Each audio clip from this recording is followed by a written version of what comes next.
Greetings, or what is up, and a very warm welcome to the channel. The sun is shining for once in this god-awful British winter, and the magpie is casting. Coming to you guys right now with another live 1 versus 1 battle, fresh from the Company of Heroes 2 ladder, featuring spawning in the southwest. It's going to be the Vermax pieces of Stephen JF. And spawning in the sort of northeasty part of the map, it's going to be 2 Chinese symbols. Just going to have to call this guy Kanji. And I don't know what's going on the ladder these days, but there seems to be a lot of classic Soviets versus Vermac matchups out there. And I, for one, am very happy to see this. This is a classic Company of Heroes 2, straight out of the top drawer. Vintage, old school, commemorative edition. This is the stuff that we all grew up on and that we all like. Well, I mean, those of us who've been playing the game long enough. Yeah, it's a classic. I mean, for ages it seemed like the only thing out on the ladder was US versus OKW. But after the World Championship Series and the games that people saw in that, yeah, I think everyone's perfectly happy to give these other factions a go, and that's really nice to see. Still no love really for UKF. That's a faction that's very difficult to balance. They're in a tough place. I wouldn't necessarily say that they're like strictly under or overpowered, although they are sort of underrepresented at the top levels of play, which might be an indication of that. It's just that their faction's designed in such a way that they're very sort of obtuse, and they don't really have the tools or the flexibility that some of the other factions have. They're still just notable omissions from the UKF roster. I think we're all at a point in the game now where we all agree that every faction, there are certain core units that you need access to, like a machine gun, and and like a support infantry squad, and like a core infantry squad, and so forth. And I seriously, I would make the argument that one of the core tools that every faction in the game should have access to is a mobile mortar squad or some kind of indirect fire infantry squad that can put down smoke. And UKF just still don't have that. And, I mean, I'm not saying that's the problem with the faction, but it's an example of the design sort of choices that underpin some of the problematic parts of the faction. It's just a very inflexible faction. It's like if every faction in the game had like 20 strength points to spend, most of the factions in the game have like a decent-ish spread with some sort of overspending. Like they might have like an offense value of 6 or 7 and a defense value of like 4 or something, you know what I mean? But it's all quite evenly spread. But UKF have like spent all of their power points in a much more lopsided fashion. So it's like when UKF are good, they're good.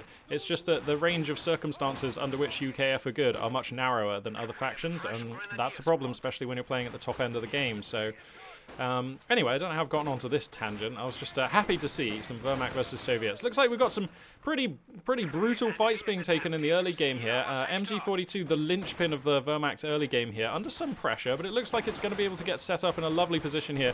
This is going to be enough to bat away all these conscripts, and it's amazing just how important. Whoa, actually, possibility of a wipe on these guys. They are quite low. Okay, there we go. Looks like Kanji going to get away with it for now. But yeah, the early game between Soviets and Vermax, or basically between Vermax and any opposing allied faction, that MG42 is the linchpin of the lineup, and whether or not it's able to stay on the field or whether or not it's forced to fall back in these early engagements, like, significantly informs how the landscape of the early game looks. So this time looks like some engineers are able to get up into the rear arc. That's going to force a fallback. There we go. And until that MG42 comes back out onto the field, the Soviet player really is just musclier, is just betterer, and has much more opportunities out on the map. Looks like Kanji is going to go straight ahead, wasting no time, and picking the Soviet Airborne Forces Doctrine, whatever it's called, Airborne Troops Doctrine, Tactics. One of my favorite commanders. I never play without this guy on my roster. Such a transformational commander. Already we've got SVD rifles appearing on conscripts. That's the second drop of weapons that we just saw fly over just then, I think. Was that the second drop? Anyway, and it's such a cheap ability to use. 45 munitions to permanently upgrade one of your squads with SVD rifles is sweet. I think it also gives PPSHs to guards. Penals, sorry, get PPSHs. So yeah, just definitely right from command point 0. This commander pick lets you do some really transformational stuff. Opens up playstyles for Soviets that they just don't have access to normally. And certainly giving some extra poke to conscripts, which are already a very useful unit, is a really scary ability to have, and one of the reasons I love this commander. And then as we move on in the game, you can call in Dushkas, yeah! And you can build forward fallback points, yeah! And you can call in airborne guards, like, it's just, I love all of the things that this commander does. I'm not saying it's the best commander, I'm not saying it should be on everyone's roster, I'm not even saying that I'm particularly good with it, but damn, I find it fun to use. So that's pretty cool. Looks like Steven JF, who's getting off to a pretty average Vermac start here, was doing okay until the MG42 was forced from the field and has basically been floundering since, which we're sort of used to seeing. Under a triple cap right now, that's going to be a problem if it goes on much longer, but I mean, for now it's acceptable. Certainly Vermac players are definitely used to playing from behind. This is another weapon drop just flying over now, so additional weapon crates will be landing here in the Soviet base. Badonk, there we go. So it looks like... it's going to be SVD rifles for everybody. There we go. Shout out to all my Command & Conquer Generals fans out there who recognize a reference. Steven Jeff's going to go ahead and pick a commander before I get a chance to talk about the ones he was packing on the roster, and it's going to be the Lightning War Doctrine here. Looking to fight back, fight SVDs with G43s. I should be a rapper. Fighting SVDs with G43s. And so hopefully, yeah, we're going to see some G43 Jaeger infantry packages. Start upgrading on these grenadiers here, and that's going to be really interesting, actually. We're going to get to see the punchiest iterations of everybody's core infantry face off here. Let's crack the tack here, and we can see, like, decent resource differential opening up here for the Soviet player. These munitions are flowing in at a rapid clip, and despite having called in several crates of SVDs, 4 crates now, we still have a decent amount of munitions in the tank here. So definitely things going well for Kanji. MG42's back out on the field though, and this is one of those maps, actually 2 MG42s on the field, which I definitely approve of on this map. Whoa. Did we just lose a squad there? I wasn't paying attention, but it felt like the squad indicate... I don't think anyone lost a squad. Anyway. Yeah, 2 MG42s is really good on this map. MG42s are just really good at controlling, like, this area of the map, which is, like, super crucial. I mean, like, most times when I see Vermac versus any allied faction, the sort of backbone of the game is sort of determined by how well the MG42s are able to control these middle areas. Whoa, these conscripts overstaying their welcome to a large extent here. You can't be like taking chances against G43 Grenadiers and an MG42 there. We'll get away with it, but I mean, damn, that felt a little bit close. T70 here going to be the choice here for Kanji. This is a relatively... I mean, this is a promptly timed T70. It's about what we're used to seeing when Soviets get off to a reasonable early game, so nothing out of the ordinary. But it looks like Steven JF is going to be underprepared for this. There's no Leichter Mechanized Company? Oh, yikes. Uh-oh. Well, that means the pack gun is going to be late. Because, hang on, let me just check the tech. We have researched the tech, though, right? Yeah, okay, we've got Battle Phase 1. That's cool. So... I'm hoping that Leichter Mechanized Company is going to be established momentarily here, because that pack gun is already going to be late. Like, the T-70 is essentially on the field here, and we don't even have the tech to build the pack gun. So, unless it's going to be some sort of rely on Panzergren strat, but you're miles away from having Shrek money, my friend, so... that's unlikely, I feel. Double MG42 here, going to be doing a number on these engineers and trying to keep Soviets away from the middle of the map. A lot of pressure coming through here. Conscripts pushing in south, able to advance that lane all the way up to the Axis base. T-70 hitting the front at a crucial moment here. That's going to force both these MG42s out of here. And with them, all semblance of map control for Steven JF. That's it. There is nothing left. I mean, okay, there's some like straggler grenadiers haggling away up in the north, but I mean, that's the T-70 can probably just go and sweep them up next. And there's still no Leichter Mechanized Company. You know what? This could just be game. I mean, this is some absurdly delayed tech. What am I seeing here? Panzergrens are being built, but I mean, to what end?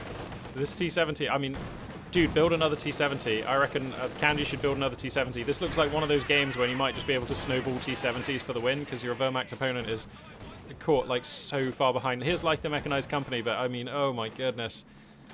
Oh dear. This is a rough opening here for Steven JF. Does, of course, tag the T-70 with a Faust, and that will force the light tank back for a second here, buying some reprieve for our Axis player. But, I mean, it's looking grim out here. MG42's desperately trying to keep conscripts away from the doorstep of the Axis base. These conscripts down here have just been waiting for an opportunity to muller some Axis geezers as they come through this negative cover, picking off a Panzer Grenadier as they will. They'll be forced back, of course. This is too many Grenadiers, but that, of course, tips off Kanji as to exactly which units Steven JF is routing where, so... Kanji will know that they need to direct some units to the south of the map to curtail these Axis units that are beginning to expand out and connect some points now, some much needed points for Steven JF. T-70 looks like it's going to be tasked with closing this little move out here. Going to start putting some damage onto these Grenadiers.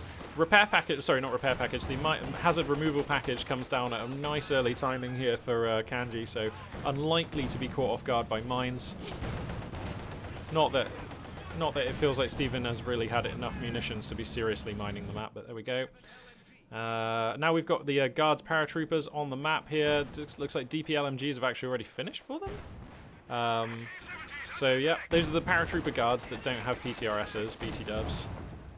But they are pretty spicy and very muscly in a fight. MG42 here under heavy duress. T70 up to a star of veterancy. SVD conscripts just coming in here once again. Look at the rate of fire. Look at the amount of shots coming out of these conscripts. It's lovely to see. Faust does connect onto the T70. Pack gun is here, but it seems like it's unlikely to be able to cobble together a kill here. The T70 will limp away south of the river for now. Conscript's going to keep moving in here. Actually feeding themselves into the base defense bunkers to grab this point is a little bit haphazard, to be honest. This is 3 squads of conscripts. This is more than you want to be suppressed by a base defense, to be honest. That's a little bit of an overextension there from Kanji, but, you know, not going to be a game breaker. Excuse me 1 second.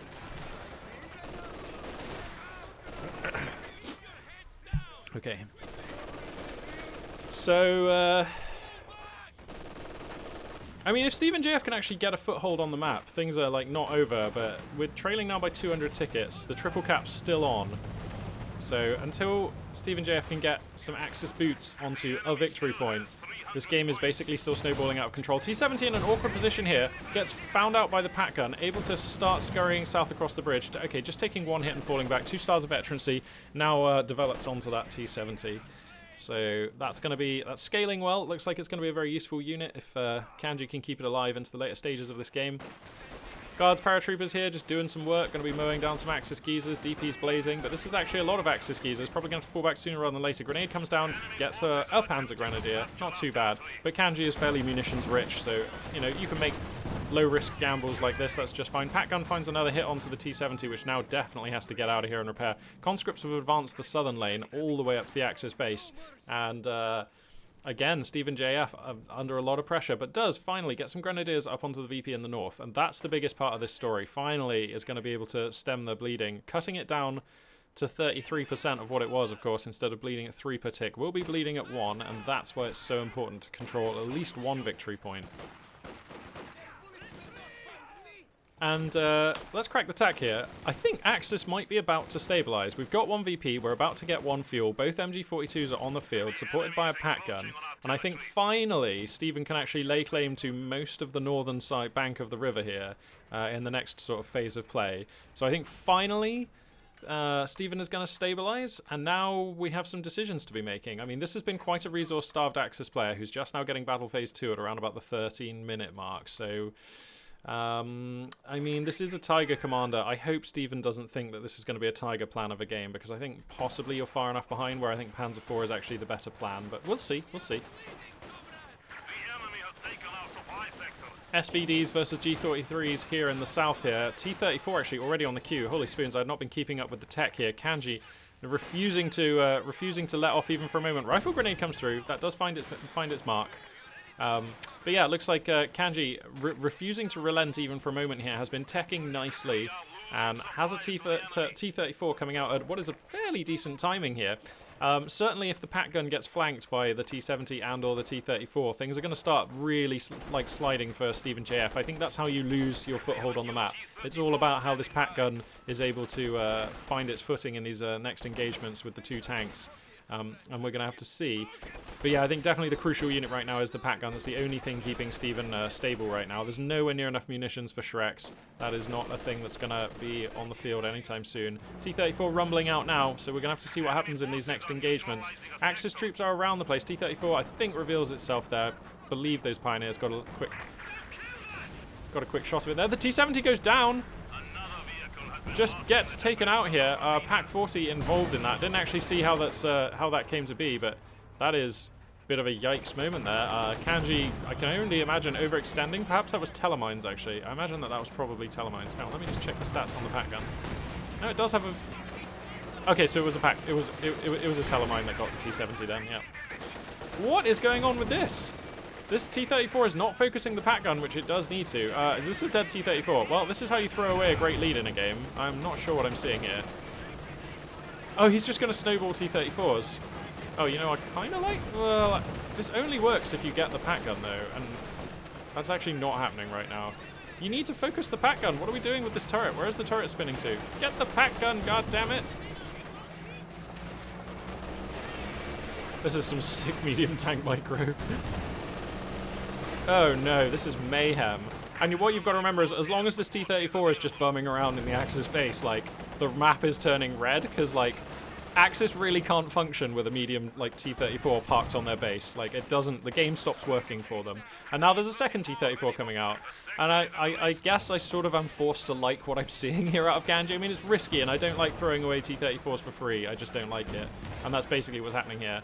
But I suppose it's not for free. You're trading it out for a heavy amount of disruption, safe in the knowledge that you're so far ahead on resources that this is kind of a free T-34. You've already got the next one out. And like I say, anytime that you recognize that you're significantly ahead of your Axis opponent, nice Faust, particularly you're ahead of a Vermax opponent, then you can start just chaining T-34s to try and, like, drown them in a tide of medium armor, which they can just never quite stabilize against. And at the end of that phase of play, we can see one MG42 and a Grenadier squad have been hemorrhaged. The next T-34 is in, ready to resume disruption here, and this is just ugly. And this is kind of okay. I mean, we're actually able to purchase T-34s at nearly the same rate that we're losing them on this disruption, so that's pretty amusing. Are we just really wasting shells on this? It seems like not the best use of that T-34's shooting time here. Somehow, some hero Panzer Grenadiers are actually out on the map doing some work. Not that any of those points are connected, but, you know, stymieing the victory point ticket bleed is, like, relevant if Steven JF somehow stabilizes here. But, I mean, this is rough. Make no mistake, this is rough.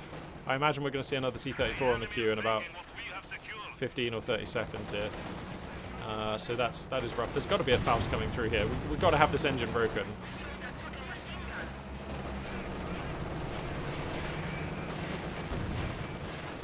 This is mayhem. Yep, there's that next T-34. This is mayhem. Utter mayhem.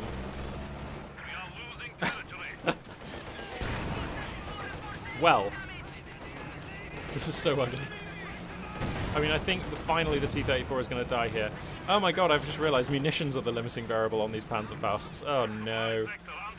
Just take the shot. Take the shot, pack gun. There we go. Alright, and now the next T-34 is almost ready, so...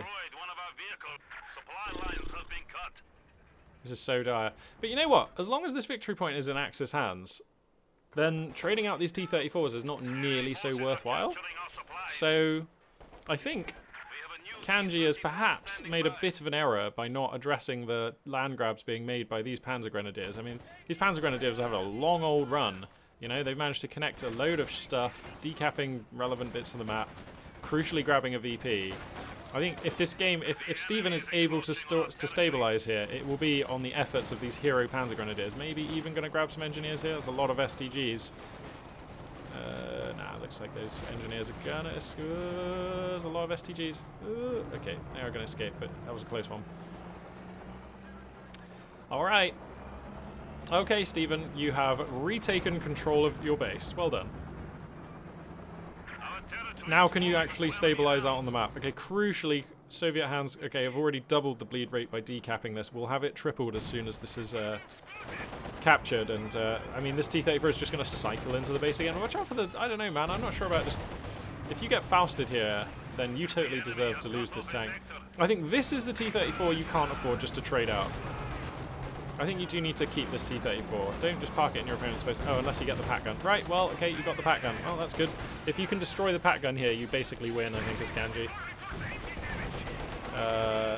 Why is he not focusing the pack gun? Oh, he's going to nick the pack gun. Gross. And the funny thing is as well, the second T-34, like, destroyed the bunker here, so, like, these conscripts can actually just access the Axis base here. Yeah, and that will be game. What a... I mean, that was just an absolute crushing there from Kanji. Loved what I see. Took the advantage in the early game. Didn't conform to the standard Wehrmacht Soviet sort of back and forth that we're used to seeing in games. Just took that early game advantage and kind of like just delivered an uppercut to the chin of the Wehrmacht base there, utilizing just T-34s. I mean, good judgment, good unit use. Some Panzer Grenadiers were able to sneak out on the map and attempted to be heroes, and there's probably some timelines where Steven stabilizes and we go into a slightly longer game there, but yeah, we're not in that timeline. So Let's see what else we got on there. So we got Steven again against Polish Troll. Tempting. Just seeing what else we got here. Shadow, Dawn of Gaz. Or we could wait for one of these games. I feel like I'm going to follow up with Steven. Actually, where's Kanji? That's okay. So Kanji is now playing against Golden Cobra. So what I'm going to do, I'm going to divide this one up into 2 casts because there's going to be a 6-minute wait on this one. So I'm going to load on into this one, and for you guys, the wait shall seem instantaneous, like some sort of crazy YouTube cryo sleep. But for me, I will be 6 minutes older by the time you hear my voice again. Greetings and a welcome back. I am, as forecast, 6 minutes older, like rub stubble. And I'm coming at you guys right now with part 2 of this cast, our second battle, featuring our conquering Soviet hero spawning in the south. It's gonna be Kanji. And a new challenger stepping up to the plate, spawning in the north as the Overcommand West pieces. It will be Golden Cobra. So yeah, we'll see if Golden Cobra can do a little bit better than Steven JF. I mean, I'm not saying, oh, Steven was so bad. I'm just saying, you know, that game did not go to plan for the Axis player. So we will see. Overcommand is a more resilient faction. They are harder to sort of ruffle stomp, usually. So let's see. Looks like Kanji, though, going in, leading with the same plan here. Going to be rocking out with the Soviet Airborne commander straight away, which, yeah, I can't get enough of this guy, to be honest. I just think he's awesome. And I am very much looking forward to seeing SVD Toten conscripts plying their trade once again in this game. Look at these footsteps, man. What a game. Look at these footsteps. Yeah, we got graphics for days.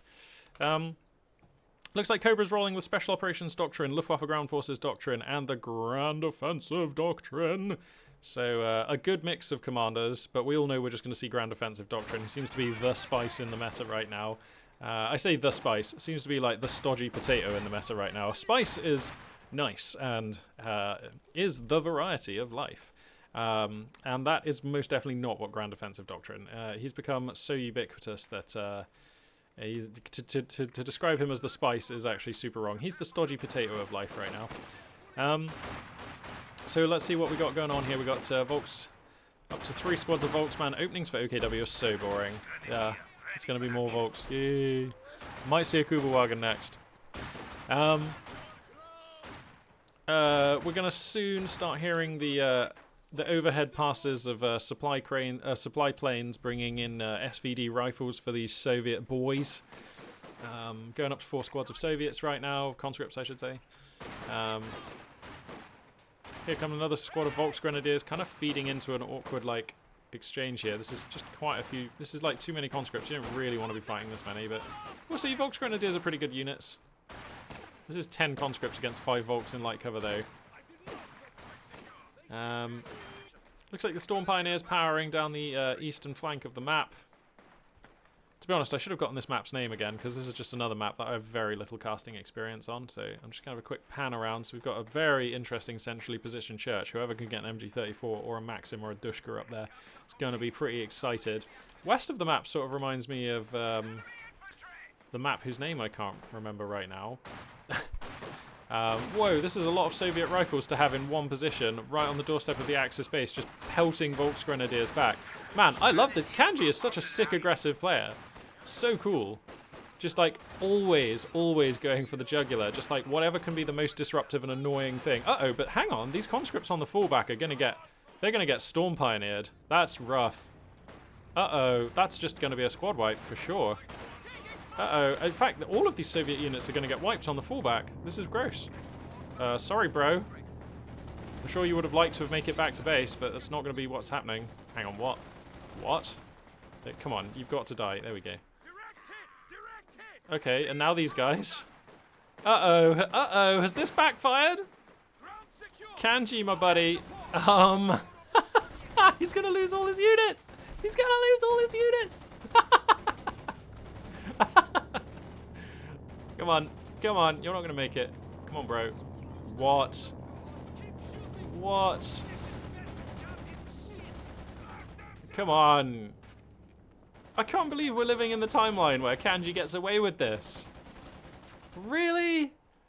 I feel like I feel like 3 times out of 4 he loses like 2 more squads there. Got so lucky. Have Panzer Grenadiers been nerfed? Or, sorry, have Storm Pioneers been nerfed? What the hell? I don't know. Or was he moving when he could have been stationary shooting for a little bit longer there? I feel like Kanji just got super lucky with those squads there. Oh well, so he loses 1 squad and kind of gets away with the rest. Wow. I mean, that's like still terrible, but borderline acceptable, given the situation. Huh. God, I'm so confused. We've got a really interesting scenario, though. I'd love to crack the tack, but there's too much action going on. So peruse the mini-map at your leisure, because there's a decent spread of Soviet units, decent spread of Axis units, interesting stuff going on. Shvevermak Schlepper on the field. Tech is going to be Battle Group at HQ opening. Yeah! Love it when players do stuff that's a little bit unusual. So, yeah, Battle Group at opening here. Nice. And Volks Grenadiers getting forced back here. There's going to be no way of abusing them for a kill, but SVD rifle crates are beginning to pile in now. We're going up to 4 squads of conscripts with SVDs, this will be. And that's kind of, it seems to be Kanji's happy place. So, yeah. Looks like we're going to get to see this build again. Which I'm, you know, that's fine by me. SVDs are so goddamn good on conscripts. Look at it. Look at the SVDs. Look at them. They're so cool.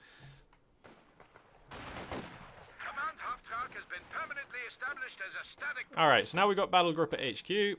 Nice. Nice.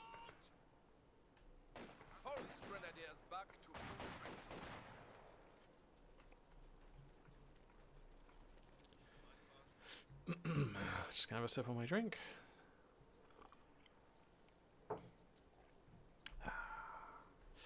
And now large amounts of the map are turning red. Although, Cobra was able to open up a, 52 ticket lead. It's not too bad. That's OKW for you. Oh, he's going to lose some more conscripts. Where's the focus fire on those Storm Pioneers? How is he getting away with this? STGs are finished on these Volks. If they beeline to the west, can they get some... No, they're going to stop here and capture. Oh, we're letting chances at squad wipes go here, Cobra. I mean, I think if it was me, I definitely would have run to like here or try to hop this fence or like just taken some shots. Any shots. That was a one-hit conscript squad, that was. With SVDs, no less. And I just feel like Kanji has just been playing so aggro. Like, when players play like this, you've got to slap them down, you know? You cannot cannon rush me every game. I'm going to start adapting. I'm going to start defending, you know? That's like the StarCraft sort of analogy, you know? You can't just be 12 pooling me. If you keep proxy 2-raxing me, I'm going to do things that make that bad. And I think this relentless aggro and just allowing Axis units to circle around behind, I feel like Golden Cobra needs to start closing the door on some of these lucky escapes. But, you know, over the course of just a single game, I mean, we're only 8 minutes in, it is difficult to make adaptations that rapidly on the fly, you know. I mean, it's easy for me as the observer to say, well, if he'd have done things differently, then they would have been better. But, I mean, you know, he's the one playing the game, and it's actually much more difficult when you're in that position.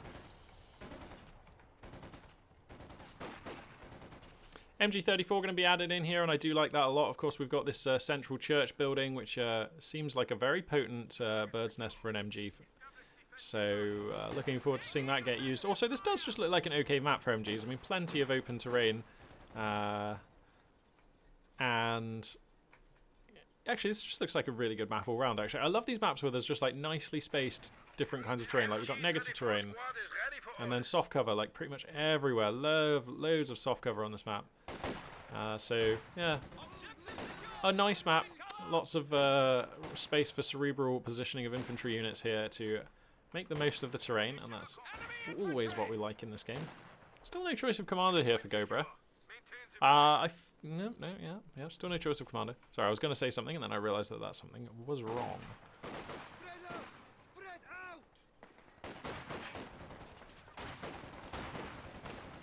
So, STG Volks are pretty good.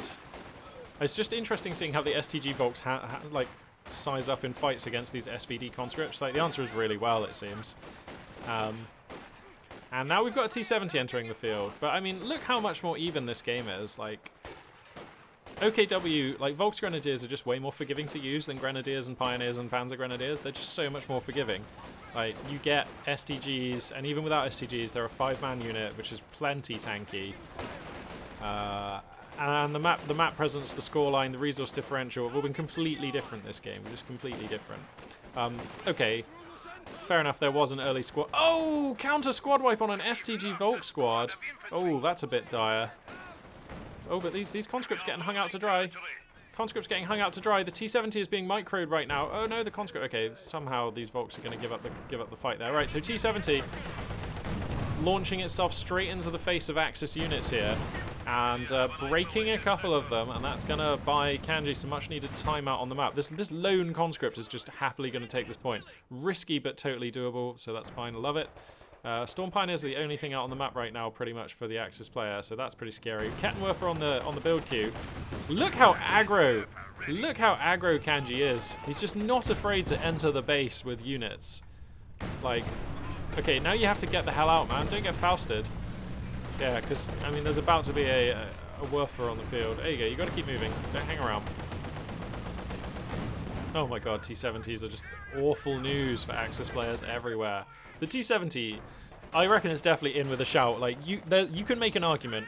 I mean, the concept of best unit in the game is pretty artificial, to be honest. I don't think it's a very healthy discussion to be having, because, like, it's just a waste of time. But I really think that, like, you could make an argument that the T-70 is the best unit in the game. Like, there's a lot of arguments for a lot of units that could be made, but I'm just saying you could definitely make the argument for this little mini tank. It's so good. And you know what? It's always been good. Like, from the game's release to the present day, the T-70 has, like, dominated games that it's appeared in. Like, it's just so good. And yeah, now we've got the Guards Airborne coming on in. Kettenwerfer finding a hit there onto the T-70, I believe. Where is that Kettenwerfer? Yeah, okay. Yeah. The T-70 just finding a position where it can snipe with its goddamn sniper cannon here. Okay, takes a Kettenwerfer. You have to get out. And he will. 2 stars of veterancy secured. Nice stuff. We got Guards Airborne on the field, so they've got the SVDs, right? I think that they have, like, do they have SVDs and yeah, they've got SVDs and you can upgrade them with DPs. Oh, slightly mistimed on that frag. I love the attempt. That Storm Pioneer. Oh no! Oh, Golden Cobra. He was putting up such a good fight, and I really liked the tactics earlier on where he, like, broke a load of Soviet units here and was catching units on the fallback, and, you know, but just suffering some pretty unlucky squad wipes, like losing Volks, losing the Storm Pioneers is especially bitter. That is an expensive squad to lose. And oh no, now these guards with DPs have just, like, got Overwatch where the okay, so the MG34 does get set up. Sometimes what happens is once the attacking unit picks off the gunner, then the next model of the machine gun crew has to, like, step up and get on the gun and then aim it, and that all takes time. Often it's enough time for that model to then be picked off, and we've all had it where, like, a machine gun crew is just getting chain picked off each time one of them steps up to the gun, and the machine gun is just never opening up. But looks like that situation going to be avoided. Golden Cobra able to force back those Guards Airborne. Going to be able to establish a Schwerpanzer HQ in a fairly forward position. It does get scouted quite quickly, but that's acceptable. And this once the flat cannon is online with Panzer Authority, of course, this does... Whoa, these Volks Grenadiers getting so low. Oh, man. And the T-70 making the, like, long-range hit for the squad wipe. I mean, this is desperate now for Golden Cobra, who has literally 4 units against 8. Ugh. 24 supply under 53. I mean, credit where credit's due. He's not leaving the game, but these last couple of phases of play have just been utterly brutal for Cobra. I'm becoming a fan of this Kanji geezer, man. Is this Von Ivan? Is this actually an alt account for Von Ivan? I'm getting Von Ivan vibes here. This guy's just got killer instinct, man. This guy wins games by killing his opponent. And, like, you'd be amazed. Often Company of Heroes 2 games thereof are decided by, like, positioning and control of the victory points and resource differentials and armor skirmishes. It's not actually that often... Well, it's not as often as it is in a lot of other games that victory is decided by just killing your opponent's stuff until they leave the game. But it looks like Kanji here absolutely playing with that objective in mind. And I love it. I'm loving it. Look at the map. Look at the map. He's got double fuel. He's got double muni. Plus 68 and plus 42 over plus 16 and plus 10. The scoreline was even until a moment or two ago. And now Kanji is just ripping away in the scoreline. Obersoldaten are getting added into the roster. I mean, sure. That's a unit, and units are what Golden Cobra needs. I'm just not convinced it's going to be enough at this point. Scout mode is up on the T-70, so Kanji is going to know exactly where Cobra decides to move out. And like, this game is not over, but what a rough opening phase. Man, am I glad I jumped in another game with Kanji here.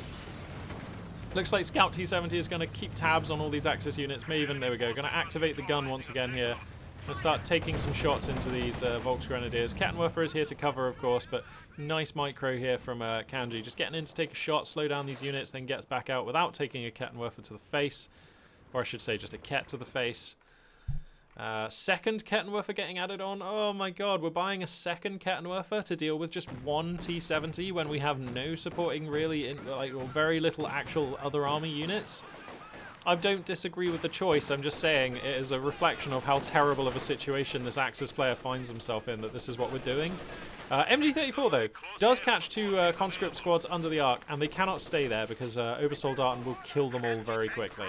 So something at last going well for Cobra there, taking a sort of decent mini engagement, and that's great. But now, I mean, as per the last game, Mechanized Campania is finished, and it's a little bit later because there were phases of this game in which Kanji did not have total resource domination. This T-34 is, what, a minute or so late? I can't remember, maybe a minute or two later than the one in the last game? I think the last game it was like a 14-minute T-34, which was gross. But I mean, this is still a rapid T-34. And now that second Kettenwerfer actually will be much more valuable than it would have been if Kanji didn't rush into this T-34. So that is actually, this second T-34 almost lending extra value to the Axis roster is nice for Golden Cobra. But it's still a scary prospect. It's still a Soviet medium tank. It still has a lot of power for killing stuff. And two Kettenwerfers, it's nice, but things can definitely go badly for the Axis player here. This T-70, let's hope that Kanji doesn't overextend with it again. There we go. He's going to sneak it away for a little bit of heals here. And, okay, Golden Cobra approaching what I like to sort of think of as the minimum criteria for having a hope in hell of winning the game, which is controlling one BP and controlling one fuel point. So, finally getting that sort of minimum passing grade established. Second T-34 just already on the queue though, like half done. Has everyone been wrong for so long? Are actually Soviets the best faction in the game? Are Americans actually just not very good? Are Soviets actually overpowered as hell? It's hard to tell. I'm just saying things. It's up to you. You make your own decisions. I'm just saying things. You don't have to listen to me. I've got no evidence. I'm just making sentences with my brain and is there no Axis faction that can actually stand up to Soviet abuse whatsoever? Are Volksgrenadiers the worst unit in the game? Are Rakettenwerfers actually terrible against T-70s? What's going on here? Oh my god, both of the Kettenwerfers and some Volksgrenadiers die. Then an MG34 kills a tank. I just don't even know what I'm seeing anymore. A Soviet army which is like 50 times bigger than, like, how many, so there are 11 Germans on the field against 9, 15, 20, 23, 27, against 29 Russians plus however many, let's call, I think a T-34 has a 4-man crew, or is it 5? I think it's 4-man. So it's like, these Germans have to kill like 5 Russians each before they're allowed to like even have a chance of going home. And now he's gonna lose the Sperrpanzer HQ. Soviets! Oh my god. Alright, is Vladimir Putin like actually on the community balance team or something?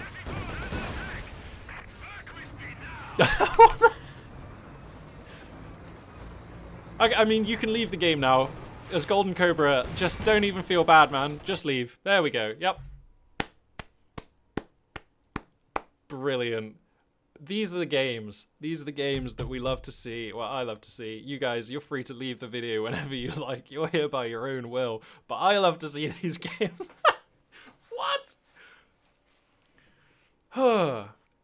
I think something that I'm realizing quite late on in my life as a Company of Heroes 2 fan and caster is that I actually seem to have some sort of strange, like, enjoyment for Soviet landslide victories. Like, because when Soviets win games, right, it just doesn't look close. Like, when Soviets are, like, playing well, like, okay, if you've never played Company of Heroes 2 ever before, and then you just come in and you watch this video with these two games that I've happened to cast today, then, like, legitimately, you could, honestly, I would not blame you if you just turn around to me and said, Magpie, how the hell do people think this is a fair game? Like, why doesn't everyone just play Soviets? Like, what's the point in Axis?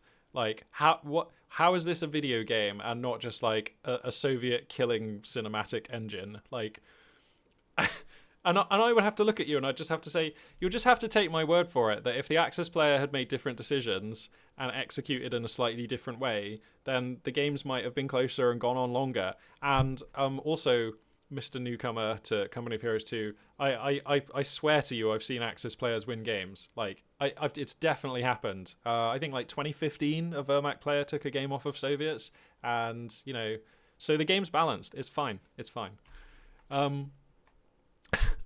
All right. Okay. Well, that was great. I've enjoyed myself a lot. On a slightly more serious note, I've been talking a lot of shit and saying a lot of stuff about balance. My actual, like, being serious for a second, the game is legit balanced, but I just love seeing Soviet stomp face. I don't have any balance concerns, not any serious ones with the game at the moment. Anyway, I mean, not compared to how it's been over its life cycle. Like, there are some units that could use a couple of changes, and I think UKF need a little bit of an overhaul. But generally, I think the game's in a fantastic place. So, like, for all I've just been saying, please don't quote me anywhere or, like, you know, think that I genuinely think that there are balance issues with the game. I really don't think there are. I just love seeing Soviets crush face. Anyway, brilliant. What a couple of games to have cast. Really glad I showed up. Really glad you guys did too. Thanks very much for watching. And this for now, Magpie842 signing out.